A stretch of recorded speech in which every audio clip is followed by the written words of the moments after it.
네, 이 시각 증시 이슈 짚어보겠습니다. 마켓플러스 증권부 신재근 기자 나왔습니다. 어서 오십시오. 네, 안녕하세요. 네. 자, 신 기자, 오늘은 어떤 소식 준비하셨습니까? 네, 신사업을 바탕으로 이제 국내 주식시장에서 최근 주목받고 있는 두산으로 준비를 해봤습니다. 네. 두산은 2차 전지 관련 사업 등 친환경 신사업을 성장 동력으로 지금 최근 주가가 상승세에 있습니다. 네. 자, 불과 얼마 전까지만 하더라도 이제 두산그룹 같은 경우는 유동성 위기에 이제 휩싸였는데 유동성 이슈에서 벗어나서 이제 공격적으로 신사업을 준비하는 그런 분위기입니다. 자, 주로 어떤 사업에 좀 힘을 주고 있나요? 네, 두산은 크게 신재생 에너지와 반도체, 전기차 분야를 축으로 사업 확장에 주력하고 있습니다. 먼저 신재생 에너지는 주로 두산 에너빌리티가 하고 있는데 해상 풍력 발전을 통한 수소 생산과 수소 터빈, 또 소형 모듈 원전 등의 사업을 하고 있습니다. 반도체 사업도 하고 있는데요.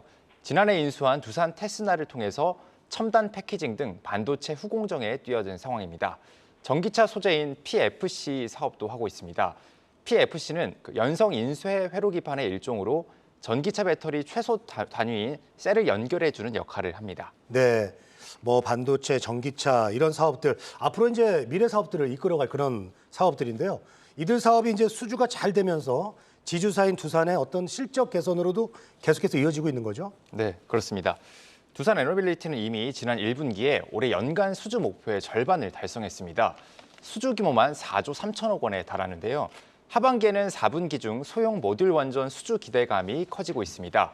미국이 2030년까지 소형 모듈 원전을 포함해서 최대 10기의 원전을 추가로 지을 예정이기 때문입니다.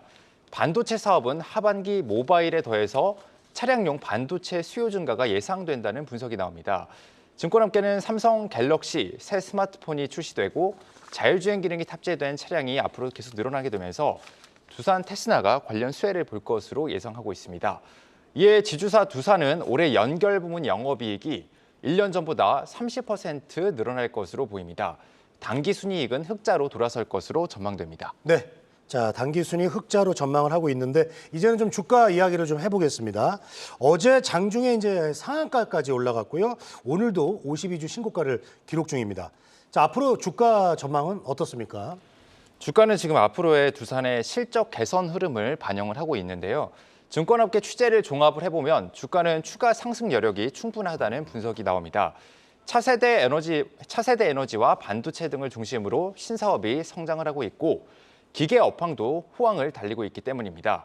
특히 미국 인프라 시장은 바이든 정부의 육성 위주로 앞으로도 계속 고속 성장을 하고 있고 인플레이션도 완화하며 이 기계 부문의 수익성 개선으로 이어지고 있습니다. 두산의 로봇 사업을 책임지는 두산 로보틱스의 상장도 예정돼 있는데요. 두산 로보틱스는 올해 연내 코스피 상장을 준비 중입니다. 향후 상장 시점이 가까워질수록 두산 주가에도 어떤 영향을 미칠 것으로 보입니다. 또 한편으론 그동안 두산이 지주사 할인율을 과도하게 받았다는 시각도 있습니다. 현재 45% 수준인 목표 할인율이 이 상장 계열사의 업황 호조로 축소될 여지가 있다는 겁니다. 네, 그래도 종합해 보면은 두산이 앞으로도 이제 추가 상승 여지가 있다 이렇게 정리하면 되겠네요. 맞습니다. 네, 자 여기까지 듣겠습니다. 마켓플러스 증권부의 신재근 기자였습니다. 오늘 말씀 고맙습니다.